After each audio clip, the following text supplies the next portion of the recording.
네, 저는 검찰의 중립성에 대해서 좀 질문 드리고 싶습니다. 검찰은 결국 기소를 하거나 하지 않거나 결정을 내려야 하는데 기소를 했을 경우에 뭐 편파 수사다라고 하든지 기소를 하지 않았을 경우에 부실 수사다 이런 수식어가 많이 붙는 것 같습니다. 그래서 앞으로도 검찰이 건전한 중립성을 보장이 될 수 있도록 좀 변화가 필요할 것 같은데 어떤 제도나 정책을 도입하고자 하시는지 궁금합니다. 감사합니다. 제가 검찰에 오래 있었지만 검찰의 이 정치적 중립성은 정말 중요합니다.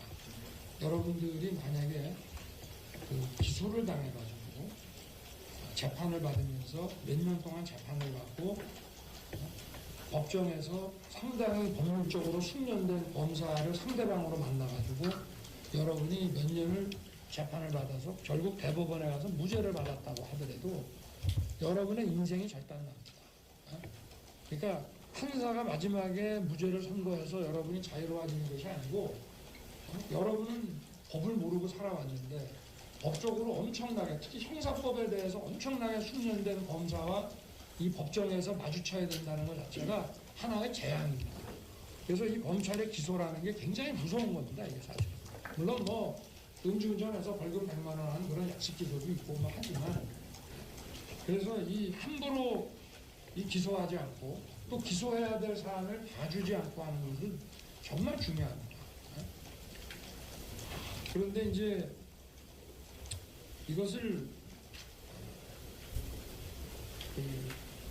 이 검찰의 이 중립성 또 어떤 소추권의 남용을 헌법 원칙에 따라서 정당하게 행사할 수 있게 만드는 이런 것이 결국은 어떤 검찰 인사의 공정성이 확보되는 게 제일 중요합니다. 왜냐하면 검사도 사람이기 때문에 몇 년씩 저 시골에 가서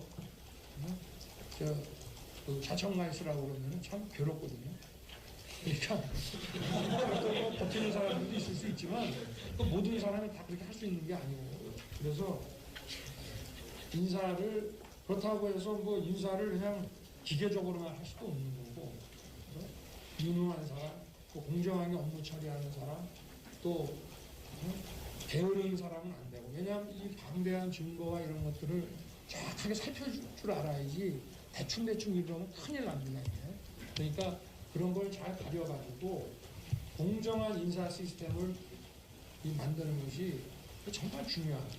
그래서 뭐 예를 들면 권력자에게 좀 마음에 안 든다고 해서 그냥 거의 뭐 인사를 그냥 학살 인사식으로 해버리고 이거는 그 자체가 범죄를 은폐하는 것이고 범죄를 은폐하는 것은 그 범죄보다 더 나쁜 겁니다. 이게. 그러니까 이거를 국민들이 불안해하지 않게 잘 중립성을 유지하고 풀어가는 문제는 결국은 이 공정한 인사에 있다고 볼 수 있습니다.